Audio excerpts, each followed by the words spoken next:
Paul Stanley has a clear message to his critics. We don't need you. Paul Stanley states, critics want you to believe that you need them, and you don't. You don't need anybody to tell you what good food is. If it's good, you swallow it. If it's bad, you spit it out. That pretty much sums it up. Rick Nielsen from Cheap Trick is going to be sitting out some more shows as he's recovering from a minor medical procedure. He will be temporarily replaced by Robin Taylor Zander, the 28-year-old son of Cheap Trick's lead frontman, Robin Zander. Rick's son, Dax Nielsen, has been a drummer for Cheap Trick for about a decade now, so this is definitely a family affair. They're phenomenal players, so if you haven't caught them yet, you need to go check them out soon. We all wish Rick a speedy recovery and to get well soon. There was an emotional moment in a tribute to late drummer Taylor Hawkins when Dave Grohl and Billie Eilish did a duet of the Foo Fighters song, My Hero.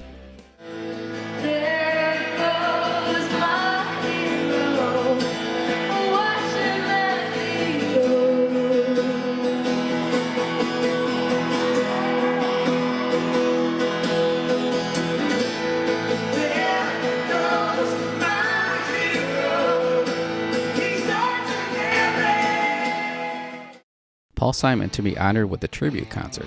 The star-studded tribute show will feature Sting, Elton John, Dave Matthews, Stevie Wonder, and many others. Simon will perform on the show also, which is going to air on December 21st at 9 p.m. Eastern Time on CBS. Simon, who stands at 5'3", was always very sensitive about his height. 60 years ago, his partner, Art Garfunkel, pictured here, who is 5'9", told him, "I'll always be taller than you." Really, Garfunkel? He does kind of look like Einstein. Simon did write 3 of their number 1 hits, Mrs. Robinson, The Sound of Silence, and Bridge Over Troubled Water.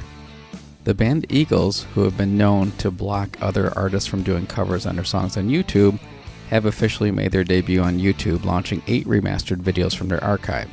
The collection includes the classic 1977 live performance of Hotel California, and also features songs In the City, I Can't Tell You Why, How Long, and also Take It Easy. Alice Cooper at 75 is an upcoming book that looks at the life and career of Alice Cooper, from teenage garage rocker to international star and celebrity. The book will break down his story into 75 career accomplishments, events, and partnerships to complete an unprecedented retrospective. The book is set to arrive on January 31st, just ahead of Cooper's 75th birthday, which is on February 4th. Guns N' Roses lead singer Axl Rose will now be attending Tossers Anonymous due to his recent microphone throwing controversy. He ended up striking Rebecca Howe, who claimed she suffered serious injuries at the end of the November 29th show in Australia when Rose threw his microphone into the crowd at the end of Paradise City and allegedly hitting her in the face. According to the picture, I think it might have happened. So Rose actually issued a statement last week on Twitter saying that he learned a lesson here. He said they've always tossed a mic at the end of every show for 30 years, and he always felt that everybody knew it was the part of the end of the performance, and that fans were aware that they would be having a microphone that was going to be thrown into the crowd so people would have the opportunity to catch the microphone. Regardless, he said he'll refrain from tossing the mic during the performances. AM radio can be heading towards extinction after a century of service, as car manufacturers are going to stop offering the service in their electric vehicles. Electric vehicles are creating more of an electromagnetic interference than the gas-powered counterparts, which is causing more static noise and humming on AM signals than FM signals. AM radio was introduced in the 1920s, and it remains in operation because transmissions travel further than FM radio, and it's often cheaper to operate as it remains popular among older listeners. Okay, this story's good. Mr. Bungle frontman Mike Patton attempted to knock a drone out of the sky during the band's December 11th performance at Knotfest in Chile. We're first going to see the interaction between him and the drone, and then we will see the actual footage from the drone that they filmed.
Another great story from the exact same festival. A fan decided to show off his fire breathing skills in the mosh pit at the concert. Let's check this out.